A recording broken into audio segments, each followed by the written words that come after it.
मेरे YouTube channel पर आपका स्वागत है। आज हम सहयोग, अर्थ, परिभाषा और विशेषताओं के बारे में बात करेंगे। सहयोग वह सामाजिक प्रक्रिया है जो एक समूह में व्यक्तियों को एकता के सूत्र में बांधती है और जिसके माध्यम से समाज संगठित रहता है। मनुष्य की उसकी जितनी भी प्रकार की आवश्यकताएं हैं, मानसिक आवश्यकताएं, शारीरिक आवश्यकताएं, उन सबको पूरा करने के लिए वह दूसरे व्यक्तियों के साथ सहयोग करता है, उनसे सहयोग लेता है और सब अपनी आवश्यकताओं को पूरा करते हैं। क्यों? क्योंकि व्यक्ति अपने अकेले के प्रयास के परिणाम स्वरूप अपनी सभी प्रकार की आवश्यकताओं को पूरा नहीं कर सकता। जब समाज बहुत सरल था, तब सहयोग की प्रक्रिया केवल परिवार, पड़ोस, नातेदारी और गांव के मध्य ही देखने में आती थी। परंतु अब जैसे जैसे विकास की प्रक्रिया के परिणाम स्वरूप हमारा संपर्क विभिन्न सामाजिक समूहों से बढ़ा है, उससे हमारा सामाजिक जीवन जटिल हो गया है और अब यह सहयोग का रूप कृषि, व्यापार, उत्पादन प्रणाली, राजनीति और अन्य प्रकार के समाज में पाए जाने वाले संगठनों तक बढ़ गया है, उनसे संबंधित हो गया है।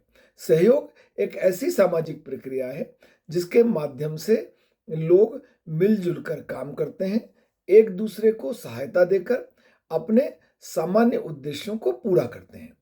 एक सामाजिक प्राणी के रूप में प्रत्येक व्यक्ति की कुछ जन्मजात आवश्यकताएं होती हैं और इन जन्मजात आवश्यकताओं के माध्यम से ही उसकी व्यक्तित्व की संतुष्टि होती है, उसके व्यक्तित्व का विकास होता है, उसकी इच्छा पूर्ति होती है और इस संतुष्टि से ही वह एक सामाजिक प्राणी बनता है। पर प्रत्येक व्यक्ति के साथ एक विशेष समस्या यह होती है कि वह अपनी इन सभी प्रकार की आवश्यकताओं को कैसा पूरा करे, क्योंकि वह अकेले अपनी आवश्यकताओं को पूरा नहीं कर सकता और इसलिए व्यक्ति अन्य व्यक्तियों से सहायता लेकर और उन्हें सहायता देकर अपनी आवश्यकताओं को पूरा करता है। मिलजुल कर आवश्यकताओं को पूरा करने का नाम ही सहयोग है। एक प्रक्रिया के रूप में सहयोग सभी व्यक्तियों और समूहों की एक विशेषता है, परंतु यह ऐसी विशेषता है जो सार्वभौमिक विशेषता है। विश्व के सभी समाजों में सहयोग किसी न किसी रूप में देखने में आता है। जब दो या दो से अधिक व्यक्ति मिलकर अपनी विभिन्न आवश्यकताओं, उद्देश्यों, लक्ष्यों को प्राप्त करने के लिए मिलजुल कर काम करते हैं, तब इस अंतःक्रिया को सहयोग कहा जाता है। सदरलैंड और वुडवर्ड के शब्दों में किसी समान लक्ष्य को पाने के लिए विभिन्न व्यक्तियों अथवा समूहों का एक दूसरे से मिलकर काम करना सहयोग है। कुछ व्यक्तियों द्वारा संयुक्त रूप से कार्य करने के लिए शारीरिक रूप से एक दूसरे के निकट होना आवश्यक नहीं होता। सहयोग प्रत्यक्ष भी हो सकता है और अप्रत्यक्ष भी हो सकता है। ग्रीन के शब्दों में सहयोग दो या दो से अधिक व्यक्तियों द्वारा कार्य करने अथवा सामान्य रूप से इच्छित लक्ष्य तक पहुंचने के लिए किया जाने वाला निरंतर और सामूहिक प्रयत्न है। इस परिभाषा से स्पष्ट होता है कि सहयोग में निरंतरता का गुण पाया जाता है। यह एक सामूहिक प्रक्रिया है जो अनेक व्यक्तियों के सहभाग से संपूर्ण होती है। प्रत्येक सहयोग के लिए कोई ना कोई एक सामान्य लक्ष्य संबंधित होता है, क्योंकि बगैर किसी सामान्य लक्ष्य के व्यक्ति किसी दूसरे व्यक्ति के साथ भावनात्मक एकता के आधार पर बंध नहीं सकता।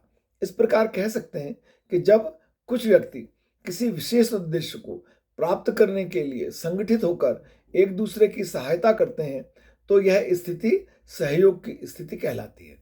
परंतु यह ध्यान रखना आवश्यक है कि कुछ व्यक्ति संगठित रूप से कार्य करने के बाद भी यदि अपनी कुशलता में वृद्धि ना कर सकें, तब एक अवधारणा के रूप में इसे सहयोग नहीं कहा जा सकता। और उसका कारण यह है कि सहयोग में कुशलता में वृद्धि का गुण समाविष्ट है। यदि हम सहयोग के साथ दूसरे व्यक्तियों से मिलकर अपनी और उनकी आवश्यकताओं को पूरा करने का प्रयत्न कर रहे हैं तो कुशलता में वृद्धि होना चाहिए। यह सहयोग का एक विशेष गुण है और इसी के माध्यम से ही सहयोग को जाना, समझा और परखा जा सकता है।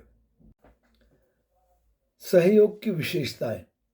सहयोग की प्रक्रिया में सामूहिकता का गुण समाविष्ट होता है। सामूहिकता के गुण का समावेश होता है। जब व्यक्ति या समूह मिलकर अपने किसी एक या एक से अधिक लक्ष्यों को प्राप्त करने का प्रयास करते हैं तभी उसे सहयोग कहा जाएगा। एक व्यक्ति अपने एक हाथ से दूसरे हाथ को कुछ दे दे तो वो सहयोग नहीं है। सहयोग के लिए व्यक्ति एक से अधिक होना आवश्यक है। सहयोग सामान्य लक्ष्य को प्राप्त करने के लिए किए जाने वाले प्रयासों की प्रक्रिया का नाम है। सहयोग के पीछे कोई ना कोई स्पष्ट लक्ष्य होना आवश्यक होता है। यह लक्ष्य वह होता है जो परस्पर सहयोग करने के लिए व्यक्ति को प्रेरित करता है और व्यक्ति उस सहयोग को अपनी आवश्यकताओं को पूरा करने के लिए महत्वपूर्ण मानते हैं।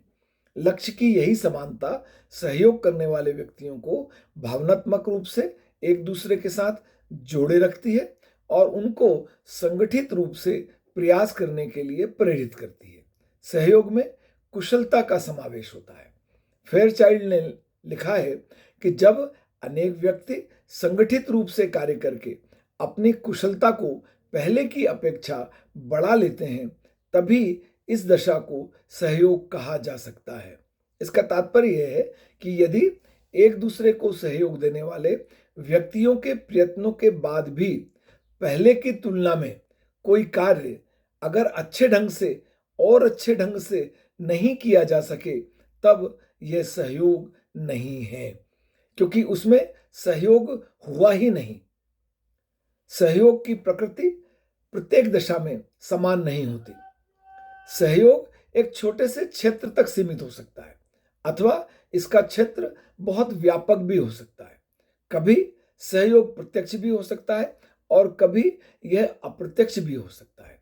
कभी इसका उद्देश्य अस्थायी रूप से पीड़ित व्यक्तियों की सहायता करना होता है तो कभी यह समाज की स्थायी विशेषता बनकर एक संस्था का स्वरूप ग्रहण कर लेता है।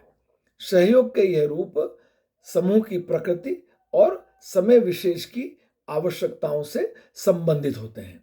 सहयोग ऐच्छिक होता है, ऐच्छिकता पर आधारित होता है। किसी व्यक्ति को सहयोग करने के लिए मजबूर नहीं किया जा सकता, उसे उस काम करने के लिए बाध्य नहीं किया जा सकता। यदि किसी व्यक्ति को दबाव, प्रलोभन और उत्पीड़न के द्वारा किसी विशेष कार्य करने के लिए सहयोग करने को बाध्य किया जाए तो ऐसे बाध्यता में कोई सामान्य लक्ष्य नहीं होने के कारण उसे सहयोग नहीं कहा जा सकता। सहयोग के लिए एक सामान्य लक्ष्य का होना आवश्यक है जिसको प्राप्त करने के लिए सब स्वेच्छा से कार्य करें, ऐच्छिक रूप से कार्य करें। सहयोग एक ऐच्छिक चेतना से उत्पन्न होता है। इसमें वही लोग आपस में मिलकर एक दूसरे के साथ मदद करते हैं, सहभाग करते हैं, जो सामान्य लक्ष्य के कारण अपने को एक दूसरे के समीप समझते हैं, एक दूसरे के पास मानते हैं। सहयोग में सार्वभौमिकता का गुण भी होता है। सहयोग एक सार्वभौमिक प्रक्रिया है। यह विश्व के सभी समाजों में पाई जाती है, सदैव पाई जाती थी, सदैव पाई जाती रहेगी जब तक मानव जीवन रहेगा। मानव विकास के प्रत्येक स्तर पर यह प्रक्रिया किसी न किसी रूप में अवश्य विद्यमान रही है। कोई समाज छोटा हो या बड़ा हो, सरल हो या जटिल हो, सभी समाजों में अधिकांश व्यक्ति सहयोग के द्वारा ही अपने उद्देश्यों, अपने लक्ष्यों को पूरा करने का प्रयत्न करते हैं। सभी समाज अपने विकास के लिए सहयोग को आवश्यक मानते हैं और इसे मान्यता प्रदान करते हैं। मेरा विश्वास है कि सहयोग से संबंधित, सहयोग की जानकारी से संबंधित, सहयोग अर्थ परिभाषा और विशेषताओं से संबंधित यह वीडियो आपके लिए उपयोगी होगा। आपका बहुत धन्यवाद।